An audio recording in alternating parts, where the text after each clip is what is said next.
आज माननीय मुख्यमंत्री श्री भजनलाल शर्मा जी की अध्यक्षता में मंत्रिमंडल की बैठक आयोजित की गई, जिसमें विश्व स्तरीय खेल प्रतिभाएं तैयार करने के लिए महाराणा प्रताप स्पोर्ट्स यूनिवर्सिटी विधेयक लाने और राजकीय मेडिकल कॉलेज में एनआरआई कोटा की फीस कम करने और दिवंगत कर्मियों के माता पिता और दिव्यांग संतान के लिए पारिवारिक पेंशन के प्रावधानों का सरलीकरण एवं विभिन्न विभागों में कार्यरत कर्मियों को पदोन्नति का लाभ देने के लिए सेवा नियमों में संशोधन सहित अन्य कई महत्वपूर्ण फैसले किए गए हैं।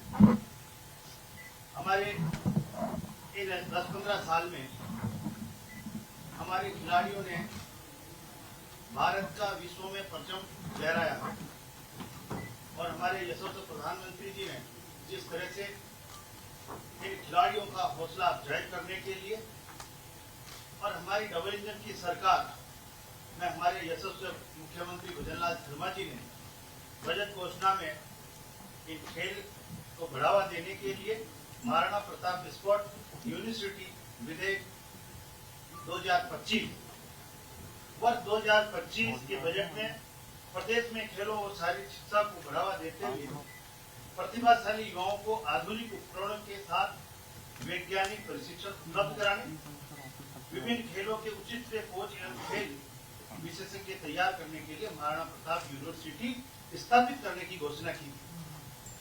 आज हुई बैठक कैबिनेट की बैठक में तो Maharana Pratap sports university Jaipur bill 2025 के प्रारूप का अनुमोदन किया गया। ये विधेयक विधानसभा के आगामी सत्र में प्रस्तुत किया जाएगा। यह देश में पहली बार यूनिवर्सिटी खुल रही है। माननीय हमारे यशस्वी प्रधानमंत्री और हमारे यशस्वी मुख्यमंत्री जी की विजन से ये विश्वविद्यालय खेल विज्ञान, स्पोर्ट टेक्नोलॉजी और परफॉर्मेंस एनालिटिक्स पर शोध को बढ़ावा देगा, जिससे खेलों की गुणवत्ता और खिलाड़ियों के प्रदर्शन में सुधार आएगा। यह विश्वविद्यालय राष्ट्रीय शिक्षा नीति के लक्ष्यों और उद्देश्यों के अनुरूप खेलों के विकास के लिए सेंटर ऑफ एक्सीलेंस के रूप में भी कार्य करेगा। नवीनतम स्पोर्ट इंफ्रास्ट्रक्चर से लैस यह विश्वविद्यालय हाई परफॉर्मेंस ट्रेनिंग सेंटर के रूप में प्रदेश के हमारे खेल प्रतिभाओं को अंतर्राष्ट्रीय मानकों के अनुरूप निखारने का काम करेगा। एक और हमने राजकीय मेडिकल कॉलेजों में एनआरआई कोटा फीस में संशोधन किया है कि हमारे जो एनआरआई कोटा से जो विद्यार्थी आते थे उनकी फीस करीब 21 लाख के करीब थी और हमारे जो मैनेजमेंट कोटा की सीटें थी उसमें 9 लाख रुपए थी। तो जिससे कि हमारे मेडिकल कॉलेजों को भी इसमें नुकसान होता था कि वो सीटें खाली रह जाती थी और इसमें 9 लाख रुपए में हमारे को एडमिशन देने पड़ते थे। इसलिए उनको भी एनआरआई को बढ़ावा देने के लिए ये फीस में कमी की गई है। राजस्थान मेडिकल एजुकेशन सोसाइटी द्वारा संचालित मेडिकल कॉलेजों में 50% सीटें, गवर्नमेंट फीस कोटा 35% सीटें, मैनेजमेंट कोटा और 15% सीटें एनआरआई कोटे की थी। इन कॉलेजों में एनआरआई कोटा सीटों की फीस को तर्कसंगत बनाते हुए संशोधन का निर्णय आज इस मंत्रिमंडल की बैठक में लिया गया। इन कॉलेजों में एनआरआई सीटों की वार्षिक फीस डॉलर में निर्धारित होने और 5% वार्षिक वृद्धि का प्रावधान होने के कारण अब तक 31 लाख रुपए तक पहुंच चुकी थी, जबकि निजी मेडिकल कॉलेजों की औसत फीस लगभग 24 लाख रुपए ही प्रतिवर्ष है। ऐसे में प्रतिभाशाली एनआरआई विद्यार्थियों को निजी मेडिकल कॉलेजों में प्रवेश ले लेते थे और अधिक फीस के कारण राजकीय कॉलेजों में एनआरआई कोटे की काफी सीटें खाली रह जाती थी। बाद में इन खाली सीटों को करीब 9 लाख रुपए वार्षिक फीस वाली मैनेजमेंट कोटा की सीटों में परिवर्तन करना पड़ता था, जिससे कि इन कॉलेजों का राजस्व हानि होती थी। कैबिनेट द्वारा इस लिए गए निर्णय के अनुसार राजकीय कॉलेजों में एनआरआई सीटों की फीस को मैनेजमेंट कोटा फीस का 2.5 गुना किया गया है। इस संशोधन व्यवस्था से वर्ष 2025-26 के प्रवेश सत्र में एनआरआई सीटों की फीस घटकर लगभग 23,93,000 रुपए प्रतिवर्ष रह जाएगी, जो एक निजी चिकित्सा महाविद्यालयों की औसत फीस के बराबर होगी। इस कदम से प्रतिभाशाली एनआरआई विद्यार्थी राज्य में मेडिकल कॉलेजों में प्रवेश लेने के लिए आकर्षित होंगे और राज्य में सोसाइटी को प्रतिवर्ष लगभग 45 करोड़ रुपए की अतिरिक्त आय भी प्राप्त होगी। मैं माननीय आपसे निवेदन करूंगा कि आगे की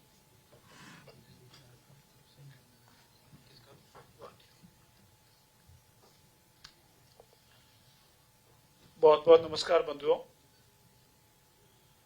आज हमारे वरिष्ठ साथी राजस्थान सरकार में उप मुख्यमंत्री आदरणीय प्रेमचंद जी बैरवा ने एक ऐतिहासिक बिल मंत्रिमंडल द्वारा अनुमोदन का आपके सामने जिक्र किया। हिंदुस्तान के परिप्रेक्ष्य में महाराणा प्रताप का अपना जो महत्व है वो उससे आप सब परिचित हैं। महाराणा प्रताप जी के नाम से स्पोर्ट्स यूनिवर्सिटी बढ़ेगी, ये हमारे लिए और आप सबके लिए, राजस्थान के लिए और आजादी के जो दीवाने रहे हैं, जिन्होंने विपरीत से विपरीत परिस्थितियों में भी मुगलों के सामने घुटने नहीं टेके, उनके लिए गर्व का विषय रहेगा। इसके लिए मैं हमारे वरिष्ठ साथी का आभार व्यक्त करता हूं कि आज उनके विभाग का एक बहुत ही महत्वपूर्ण बिल मंत्रिमंडल ने स्वीकृति दी है और आगामी विधानसभा में कानून बनेगा। राजस्थान में अभी सिविल सेवा नियम 1996 है, उसमें एक कार्मिक को उसके रिटायरमेंट पर समस्त परिलाभ का 50% तक पेंशन मिलता है और उसके स्वर्गवास के उपरांत, उसकी डेथ के उपरांत उसके माता पिता को 30% तक, ये जो उनको 50% को 30% तक पेंशन मिलती है। यशस्वी मुख्यमंत्री जी का मानना था कि वर्तमान युग में एक हमारे कार्मिक को अगर समस्त परिलाभ को जोड़ते हुए 50% तक की पेंशन देते हैं तो क्यों न हम उसके देहांत के उपरांत उसके माता पिता को भी उतनी ही पेंशन देवें, क्योंकि उनकी वृद्धावस्था होती है उस स्टेज तक आते आते। और आज मंत्रिमंडल की बैठक में माननीय मुख्यमंत्री जी के आह्वान पर मंत्रिमंडल ने तय किया है तो जो नियम 62(4) था जिसके मार्फत 30% उसको विलोपित कर दिया है और नियम 62(3) की मार्फत अब किसी कार्मिक को जो पेंशन मिलने वाली समस्त परिलाभ को जोड़ते हुए उसके माता पिता को भी 50% तक पेंशन मिलेगी। और ये ऐतिहासिक कदम राजस्थान के इतिहास में होगा, शायद आने राज्यों में भी कम राज्यों में ऐसा होगा, ताकि वो माता पिता वृद्धावस्था के दौरान उस राशि के अपना भरण पोषण, अपना जीविकोपार्जन आराम से कर सके। एक दूसरा नियम और था जिसमें विकलांग जो हमारे भाई बहन होते थे उनको पेंशन में अनेक तरह की कमियां थी और उसको भी आज ठीक किया गया है। एक पेंशन में मानसिक या शारीरिक निःशक्तता के ग्रसित पुत्र अथवा पुत्री को विवाह के उपरांत नहीं मिलता था, अब इसमें संशोधन कर दिया गया है। जो भी निःशक्त है पुत्र या पुत्री है, विवाह उपरांत भी उन्हें वही लाभ पारिवारिक पेंशन का निरंतर मिलता रहेगा। और इसमें एक सीमा जो 8,850 की थी उसको भी संशोधित कर दिया है और अभी सीमा अधिक हो जाएगी, 13,000 से अधिक सीमा 13,717 तक हो जाएगी। और ऐसी स्थिति में जो महंगाई का 55% तक की उसको लाभ मिल पाएगा। और जो निःशक्त पुत्र या पुत्री है उसमें जो पेंशन के राइडर थे उसमें संशोधन किया गया है और ऐसी स्थिति में चाहे माता पिता को लाभ मिलने वाला जो वैसे मैंने पहले बताया, या एक कार्मिक के निःशक्त जो पुत्र या पुत्री है विवाह उपरांत भी उन्हें वो बेनिफिट मिलेगा। उस बेनिफिट का जो लाभ है वो मैंने आपके सामने बताया। तीसरा जो संशोधन किया है, हमारे पर्यटक दृष्टि से राजस्थान बहुत ही महत्वपूर्ण है और राजस्थान में पर्यटक को बढ़ावा देना हमारी इकोनॉमी को बढ़ावा देने के साथ होता है, क्योंकि राजस्थान में चाहे जैसलमेर का एरिया हो, शेखावटी का एरिया हो, जोधपुर उदयपुर का एरिया हो, चाहे हमारे घरेलू पर्यटक हो या विदेशी पर्यटक हो, अलग अलग क्षेत्रों में अनेक समय आते रहते हैं और पर्यटक सेवा में हमारे जो अधिकारी लगे हुए हैं उनका स्ट्रेंथनिंग करने के लिए हमने एक चतुर्थ पदोन्नति के एक फोर्थ जो इनको प्रमोशन मिलना चाहिए था उसमें संशोधन किया है और अब हमारा जो वरिष्ठ निदेशक है, सीनियर जो डायरेक्टर है, उसको भी फोर्थ प्रमोशन मिलकर वो वरिष्ठता तक पहुंच सकेगा।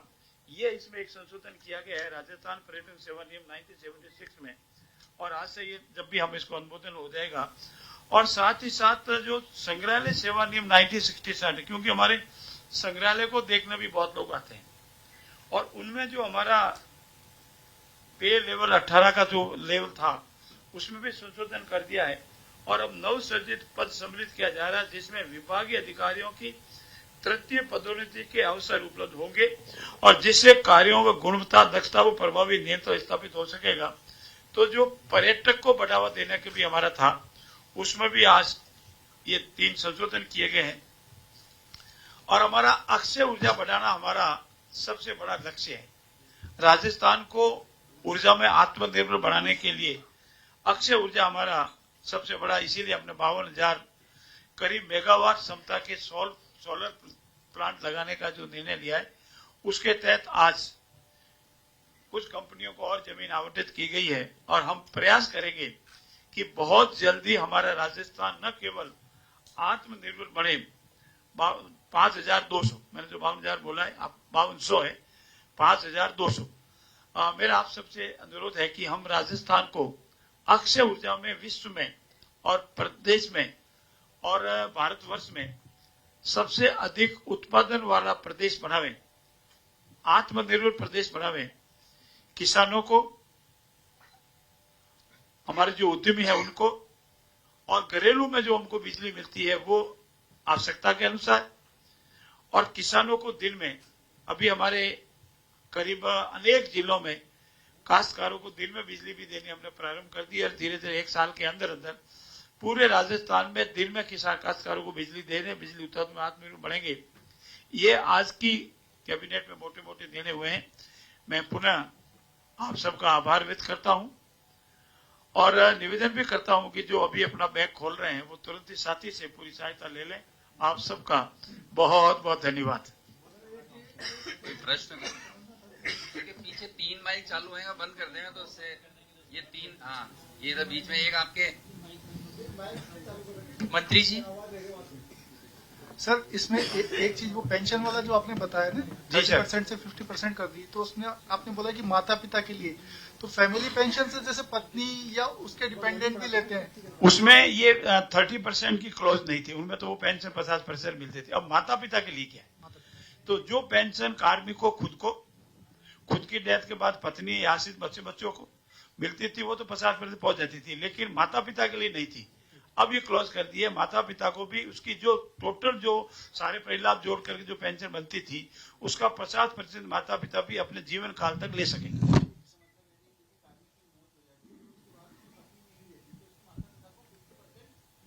30% के राइडर के क्लोज उसको विलोपित कर दिया है। पहले डिस्ट्रिक्ट था, माता पिता को 30%, बाकी को 50%, अब सबको 50%। और कोई?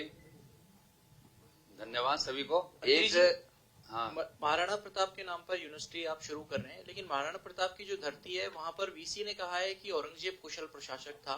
इसको किस रूप में सरकार आकलन करती है? उसने माफी मांग ली है, उसने जो बोला था हमारी कुलगुरु ने, उसने माफी मांग ली है और उससे गलती हुई। आपने क्षमा कर दिया उनको? देखिए, क्षमा हमेशा मांगने पर स्वतः समझ जाना चाहिए, उससे उसने एक्सक्यूज कर दिया है। अब इस विषय को ज्यादा बढ़ाने की मेरे हिसाब से जरूरत नहीं रहती है।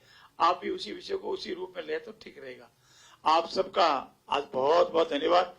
राजस्थान के सारे वाहन लबालब भरे हैं और ये पहली बार है कि राजस्थान में दूसरी बार औसत से भी अधिक सरसों के लगभग करीब बरसात हुई है। और राजस्थान में अभी जो शिविर लग रहे हैं, प्रशासन जो हमारा है, चाहे ग्रामीण सेवा शिविर है चाहे शहरी सेवा शिविर है, इन शिविरों में बहुत अधिक संख्या में लाभार्थी आ रहे हैं, उपयोग कर रहे हैं। और मैं प्रत्यक्ष रूप कल मेरे विधानसभा क्षेत्र लूणी में एक तहसील है झवर, उसका ग्राम है बडला नगर। स्वयं काश्तकारों ने 25 से 30% गिरदावरी स्वयं ने कर दी। मतलब धीरे धीरे डिजिटाइजेशन का जो प्रभाव हो रहा है, पहले तो हम पेमेंट का आता था, दुकान में आता था, आज तक गिरदावरी जो होता है, हमारा काश्तकार भी खेत में जाकर के इस मोबाइल के ऐप के माध्यम से स्वयं गिरदावरी कर रहा है। गिरदावरी में जो अड़चने आ रही थी वो सारी समाप्त हो गई है और शिविरों में बहुत ज्यादा लाभ पूरे प्रदेश को मिल रहा है। इसके लिए मैं यशस्वी प्रधानमंत्री जी का भी आभार व्यक्त करता हूं। और आपकी जानकारी के लिए बता दूं कि आगामी 25 सितंबर को माननीय प्रधानमंत्री जी का बांसवाड़ा में प्रस्तावित दौरा है। आप अनुमान लगावें, प्रधानमंत्री जी पिछले 6-7 महीने में राजस्थान में चौथी बार आ रहे हैं। ये हमारे लिए गौरव का पल है। हमको काम करने में और अधिक उत्साह मिलता है, प्रेरणा मिलती है और काम करने में अगर हमारे देश के और विश्व के सम्मानीय नेता का मार्गदर्शन मिलता है तो हमें और खुशी होती है। और हम सब, चाहे हमारे मंत्री परिषद के साथीगण हैं, हमारे पार्टी के वर्कर्स हैं, प्रशासनिक अधिकारी, सब तो लगता है कि हमारे काम की जान करके आदरणीय प्रधानमंत्री जी आ रहे हैं, इसलिए हम और अधिक क्षमता से राजस्थान की सेवा करने और राजस्थान को इस अमृत काल में हिंदुस्तान का सर्वश्रेष्ठ विकसित प्रदेश बनाने में रात और दिन लगे रहेंगे। हम हमारे संकल्प को पूरा करेंगे। बहुत बहुत धन्यवाद। धन्यवाद बहुत बहुत आप सभी का। अभी अल्पाहार के लिए आमंत्रित। कोई सर ये महाराणा प्रताप यूनिवर्सिटी का देश की पहली स्पोर्ट्स